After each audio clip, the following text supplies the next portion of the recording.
Station. This is a 2 times per month live show that I, Jason Bahamundi, founder of Run Try Bike, do with Adam Lee, the founder of Community Trail Running. The whole premise of this show is to have either Adam or myself choose to eat it, carry it, or toss it in the vein of fuck, marry, kill. So we did 2 shows last month. This is the first of our 2 shows this month in June, and it's my turn to give Adam food choices as to which one he's going to eat, which one he's going to toss, and which one he's going to carry. Adam, thanks for coming back and joining me for what I hope is going to be nothing but a barrel of laughs at this point. Yeah, it's always a pleasure, Jason. I love having the barrel of laughs with you. So we were in the back room studio before we went live, and we were chatting about how I had paced Ohm for 50 miles at Tahoe 200, and it feels like I was away for 3 months. But you just did something, I would say, just as ridiculous, if not more ridiculous. Tell the people what you were just doing so they have an idea as to where your brain power is when you answer the question. Yeah, we're both pretty foggy, I think. Yesterday here in Vancouver, North Vancouver, we have a mountain called Grouse Mountain. There's a resort at the top, but they do a fundraiser on the longest day of the year for search and rescue. And the idea is to just do this grouse grind as many times as you can from 4 a.m. to 10 p.m. And the grind is 2.1 kilometers and 800 meters of vert, so it packs it in pretty good. There's a bunch of maniacs that you run with, which are awesome. Some of the people did it 16, 17 times. I managed to get 9 in myself yesterday. And this morning I've forgotten everything, including my name, I think, at one point. So I'm ready to pick some foods and maybe swear at you a bit. And so for those of you who are trying to do the calculation, the 2.1K is about 1.2 miles and the 800 meters of vert is about 2,400 feet. So it was quite a bit. And you said you were shoveling down bagels and cream cheese. I can guarantee you that is not an option in my 3 food choices. That'd be too easy. Yeah, no kidding. All right, are you ready for the 3 food choices? As I am, as well I will ever be. Absolutely. Food choice option number 1 is a plate of 4 slices of sourdough French toast covered in maple syrup and powdered sugar, which you cannot use utensils to eat. The second one is 2-day-old gas station sushi that's been sitting out in the sun because the volunteer forgot to put it on ice. And the third option is a sloppy Joe that's been spiced with a ghost pepper, and you cannot use napkins to clean your face or hands after eating it. Okay, sorry. Repeat the third one. I blacked out after the ghost pepper thing. Yes, a sloppy Joe that's been spiced with a ghost pepper, and you cannot use napkins to wipe your face or hands after eating it. Oh, okay. Well, I think I have to throw the sushi no matter what, because that's like that sounds bad. They're volunteers. They do their best out there, but sometimes shit happens. Sometimes people just reach into the bins of potatoes with their hands anyway. So they're fucking doing what they can. I think I'm going to carry the sloppy Joe. That's not going to work out for anyone.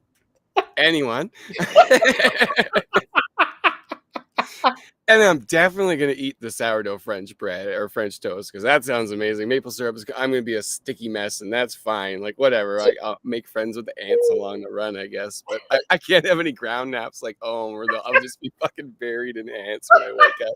You'd have like pine needles stuck to your hands as you're running through the woods. I'd be like, it's Bigfoot. Like, no. So I think that's the plan. Itch, right? If you have an itch and you gotta like scratch your face as you're running down, there's maple syrup all over your face. Right? Or ghost pepper or old sushi. Like that, none of those things are good. I think at the very least, I won't be shitting myself. That's true. That's a very good point. Okay, unless you have that log that I was telling you about, I'm going to post this reel here on my personal account, Cook, Train, Eat, Race, of the perfect trail shitting log. So if you had that, if you knew that was on the path between aid station that you have to choose these foods at and the next one, you might decide that the sloppy Joe is the way to go. Right? Mile 47, shit log. Oh, okay, perfect. You know, more race directors should put that on their race guides. Yeah, that's the next level. Races are now well marked. Now they'll be really well marked. Yeah. Yeah. So you don't get lost out there. If you don't see the perfect shit log at mile 47, you're off track. Right? Right. Oh, it's full. I guess I got to get the next one. It's full. There's a line. People just waiting. Does anyone We know if don't like have porta johns anywhere. no? This is it. Fuck, trail runners are fucking gross, man. Like, Yeah, it's a weird sport, it's man. a weird sport. Like, if you would have told 8-year-old Adam, here's what you're going to be doing, you know, between your 30s and 50s, you're going to be out there running in the woods for hours, maybe days on end. You're going to poop in the woods. You're going to piss in the woods. You might sleep in the woods too. Would you be like, yeah, that sounds cool. Sign me up. 8-year-old me might have been right into that. Yeah, sure. No 8-year-old rules. you would have been like, 8-year-old you would have been like, I'm already doing that. What's the Yeah, difference? exactly. They're not going to yell at me. When I was pacing Ohm out there at Tahoe 200, there were 2 times he took naps, and I had to poop so bad. And there were 2 really good logs out there, but one was like still had the bark on it, so it wasn't all that comfortable. But the second one, like you could tell the bark was already to peel off, so I just wiped it off.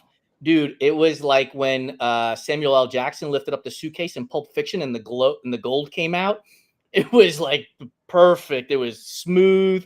Hadn't been touched by nature yet. Like, it was like a virgin shit log. It was awesome. That's incredible. And at least I didn't have maple syrup dripping down my face or Yeah, that wouldn't be good with the paper, the toilet paper that you had either. That's true. I didn't even think about that part. You know, you go to use leaves and now they're just stuck to you. Don't come near me. But I'll take some potatoes. Right. Yeah, put my hand right in the potatoes like that. It's so gross. Dude, thank you so much for joining me. Now that I've set the stage with these 3 food choices, I can only imagine you've got 7 days to come up with yours. They're only going to get worse from here, aren't they? That's it. That's it. I'm gonna put you through the Canadian blender again, though. I think for sure. Now, before we get out of here, though, you need to answer as well. What would you do? See, at first I thought like I wouldn't say I'm a neat freak, but I would be totally out of my element with maple syrup on me. Like that would bother the living shit out of me the whole time. So my first thought was I would throw that away.